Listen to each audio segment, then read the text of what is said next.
my sassy synchros. I'm finally bringing you my updated Swordsoul list for the current format. I know Tier Limits is the best deck, and it will be the best deck for several months now, but I don't think we should count out other decks that are still extremely strong and can do really well even on the locals level. I have been bringing Swordsoul for like almost a couple months now, on and off, and I've loved the deck. It's doing really well. It puts up great work, and a lot of people don't expect it, and believe it or not, it can kind of benefit off of some of the milling from Tier. So I'm not saying it's the best deck, but I do think it's a great budget option right now because literally the entire core was just printed in Mama. It's much more accessible now, which is great. So I'm gonna run through the entire deck list today and do a combo tutorial at the end for you. So make sure you stick around at the end. With all that being said, make sure you subscribe, hit the notification bell, like the video, and comment what you think of this list or what decks you are playing this format, because believe it or not, there's a lot more than Tier running around. With that being said, team, let's get into the Swordsoul. All right, starting things off, we're on double copies of my sweet baby girl Ecclesia because she is incredible and virtuous. And then we've got triple copies of everyone's best girl. She draws cards and we love that for her. Moo yay. And I've got triple copies of Daddy Burnman Longyuan. And then rounding out the gang, we have one of my favorite cards in all of Yu-Gi-Oh! And that is our terrific super duper Taya. I will always play the super because A, it's Euro, and B, I absolutely love the super rare. My entire deck is Euro. Yes, in case you were wondering, it's gonna get even prettier. These have been the standard Swordsoul ratio since like the dawn of time. You only play 2 Ecclesia because she is a going second card. You really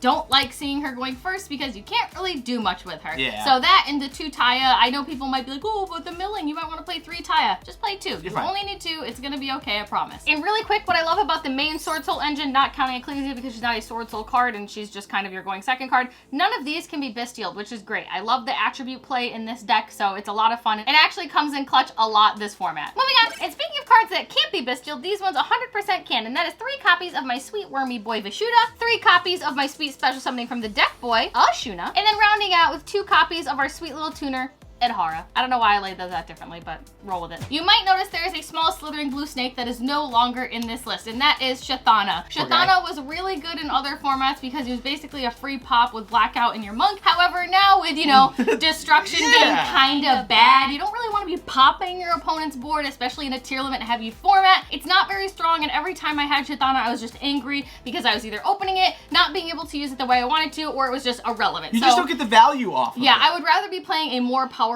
card than Shathana, so unfortunately, he had to go. He was voted off the small Swordsoul Island. I'm sorry, Shathana, you didn't make it. And on the topic of value, I do think Vishuda at 3 is absolutely ridiculous because when your opponent does mill your deck and you see these Vishudas, you have so many more resources to bounce cards back, which will not trigger the tier limits. You can put crucial cards back into the extra deck, and it just helps you clear boards. And if they do manage to like Bestial this, because this is one of the only Bestial targets in your deck, you can just add it back regardless. So I would like to counterpoint because I know someone is going to be like, oh, but the shufflers, we have Keldo and Mudora running around. I would like to remind people, because this is something that even I forget a lot of the time, the tennies activate from hand. Yes. So as long as you have a non-effect monster on the field, you can activate this from hand. You can protect yourself from the potential Keldo or Mudora incoming, and you can just activate Vishuda from your hand. That's pretty nice. So don't always panic about like, oh my god, they're just gonna Keldo my stuff back. If you have something in hand and you can Adhara, add it back to hand or whatever, if you need to, you can do that. Next up, we have one of the most powerful engines ever created in Yu-Gi-Oh! The Bisty Boys and the going second cards. We've got triple copies of Magnamut, 1 copy of our best boy Lewis Swarm, and then 1 copy of our sweet Saranir. He's alright. I'm still on the fence about this guy, but he's not as fun as the other 2, but he's alright. He can stick around. And then still going on with going second cards, we were playing triple copies of Belle for obvious reasons, and then triple copy of Imperm because I think it is super great, wonderful, and a perfect card. Just like you. You're a perfect card. You're just perfect without the card. Perfect.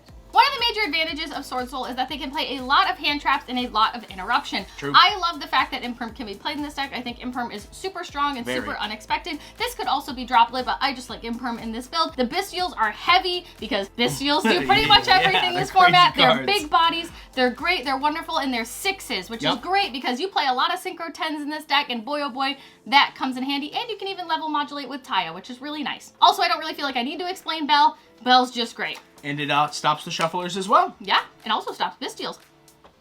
And then still in the same vein of going second cards, we're going to talk about a card that should be banned forever, and that's Called by the Grave, because it's literally just the most absurd card. But at this point, if you're not playing it, you're a fool. This card is just so goddamn strong. And then we're playing triple copies of, oh yes, in the main deck, Triple Tactics Talent. There's 3 of them. There's triple. Did somebody see triples? You thought you'd get through a whole video without me.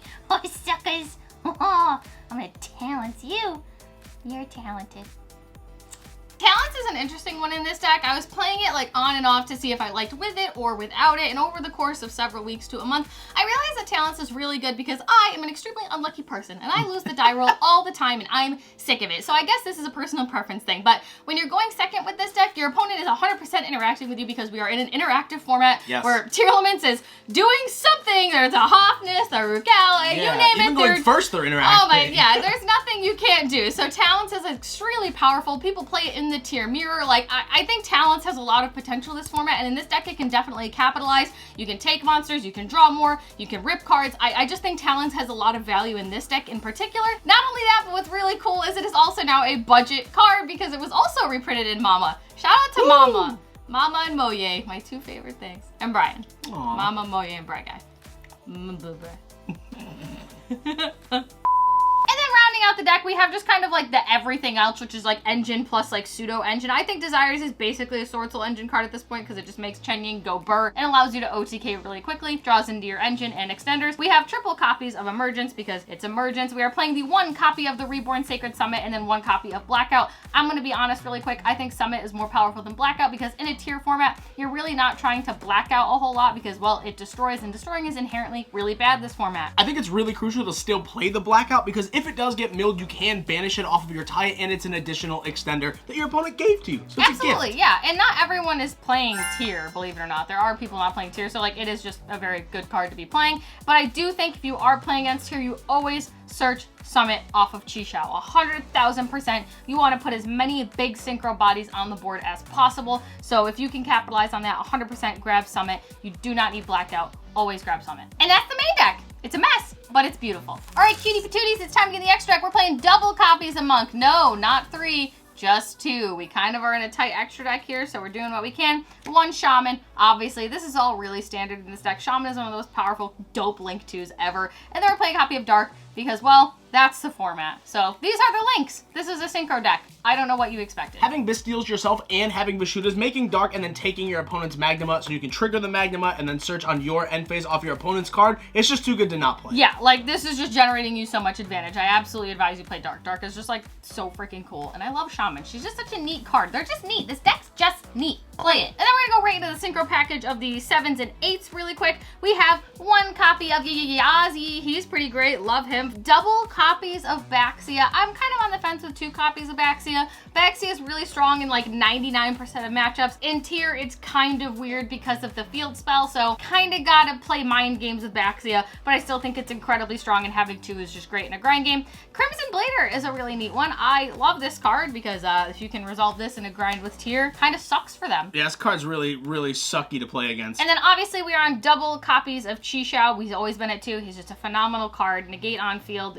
great, fantastic. Love that. Banishes a card in order to meet its effect. And that's really great because if you have Chen Ying, triggers Chen Ying. It's just great. I love the way this whole engine circulates. And then obviously we are on 1 copy of Dragai. I always have played this card. I don't think I ever cut it from my deck. People would take this in and out, but I think Dragai is just phenomenal. Having a spell and trap negate as long as you have a Moye engrave is amazing. And I think this card puts in a lot of work, and he's a big 3K body. And then last but not least, we got my sweet baby boy Draco Berserker of the Tengi. Ooh, woo.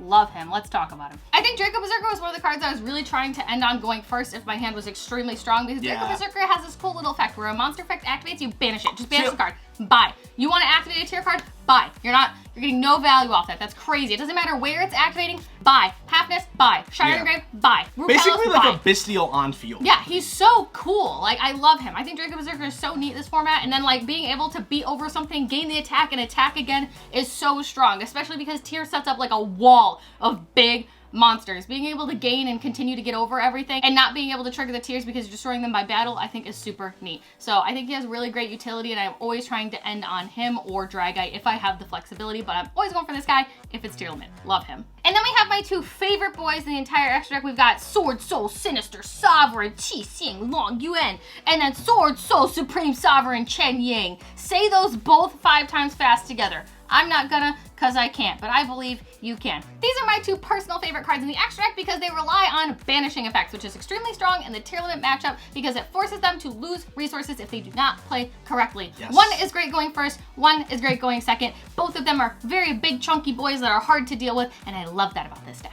Everybody, what copy of Baron? Still the most hard to get inaccessible card in the deck for some goddamn reason. It is getting reprinted though, so that's kind of cool. Finally, at long last. Long you on. Oh man! I knew we'd get a good pun in here somewhere. Damn it, it wasn't me. I'm so bad. Well, that's that. Well, that being said, let's get into a combo tutorial and show you guys what the Swordsoul is doing in the end of 2022.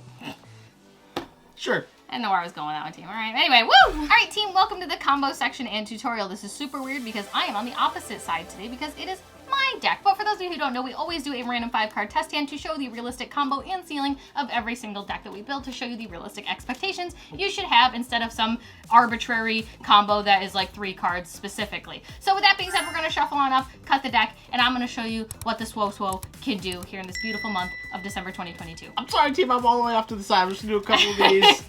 I know, I'm taking over everything. Brian just dropped I just dropped the card. Oops. Oh my god. Also, I won this mat with Swordsoul, so I would just like to say like 8 months ago I won this. So like I do have some credibility with this deck. I'm not just like talking out my ass. So yeah, with that being said, final cut. Let's see what we can do, babe. All right, we've got Imperm, solid. Moye, perfect. Great. Can't wait to get Impermed and pass. Lewis, Vashuda, and Desires. Wow. Holy hell! I love this deck so much. This is so cool. Like, this deck is so consistent and so beautiful. Like, you've drawn, like, so much interruption already for your opponent's turn, and you've got literally full combo and extension if you need it. That's amazing. So that being said, let's just bait some interruption here. Let's activate Desires and scare the living hell out of people. 1, 2, 3, 4, 5, 6, 7, 8, 9, 10. Bum, ba, bum. All right, team. Prage. Draw 2. Yeah, well, yeah, that's what the card does. Oh, baby! Always! Always! Always! See, this is how you know it's all authentic here, because God knows who desires and it desires. But that's actually fantastic. So this was great. Provides us more extension, searches us names. We love that. So we're going to do what any Swordsoul player would do here. We are going to boldly normal summon Moye, and we are going to reveal Vashuda, because we don't want them to know that we have extension in hand, so we're going to freak them out and make them fear God. So we're going to reveal Vashuda.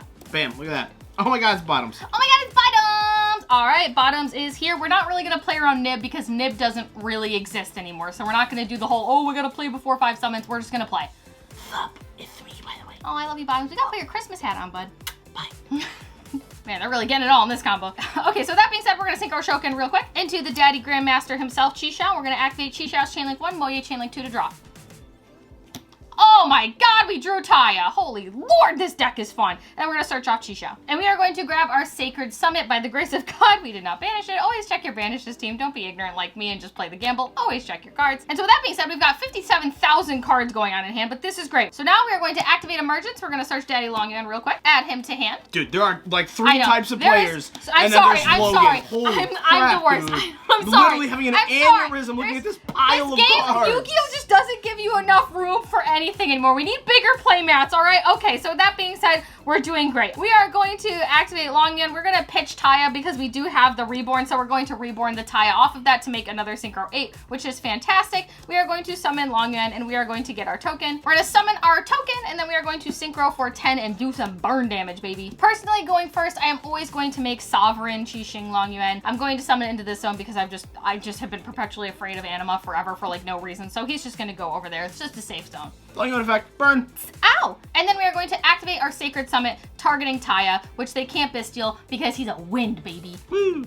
Bam! Taya. And then we're going to activate the effect of Taya. We're going to banish Emergence. We are not going to use the level modulation effect because we do want to make Draco Berserker, so we're going to get our token for Taya. We are going to Synchro Shokin. And then we're going to make our hot boss daddy Draco Berserker of the Tenyi, which is just fantastic. Draco Berserker, am I right? Brr. And then we are going to activate Taya to dump, just so we can deck thin a little bit and get some resources engraved for the follow-up. So a cool thing we're going to do is we're going to dump Blackout because we can send any Swordsoul card if we want to, because then when we activate Yugioh, we can just banish the Blackout and it nets us a token, which is great. And then with all of these amazing resources, we are going to set Imperm, and we have Lewis in hand, we have Vashuda, and we have Desires for the follow-up. We are going to pass on this beautiful Synchro board, team. Again, like I said, this deck is extremely consistent. You have 3 cards in hand. You have so much advantage. You are putting them on so much pressure with so many massive bodies on board, all that require interaction, and you have Imperm and something to Bestial if they are in fact on tier. So I tried to build this deck to actually play against the meta, play against tier, and I'm really proud of it. I've been doing really well. So I hope you enjoyed enjoyed this deck too. It's one of my all-time favorites, so I just hope that you at least found some inspiration or enjoyment from this because I will always play it and I love it. And that's the deck. I hope you all enjoyed this deck. Swordsoul is literally one of my favorite decks in the whole wide world. I know this isn't like the perfect format for it, and I don't think it'll ever be as good as when Protoss was around. Rip my boy. However, I do think this deck does stand a chance. It's actually really strong, can't be Bestialed easily, and I love this deck. I absolutely adore it. Please let me know in the comments if you like it too, and make sure you stick around because the side deck will be on Patreon. So I don't know, feel free to check out the links in the description box down below. Make sure you check out all of our shorts, and make sure you stick around for the ride because I would love to have you here. But thank you guys so much for watching this video. We love you. You matter, and we'll see you in all these fun videos over here. Wow! Go watch the shorts. I love you. See ya.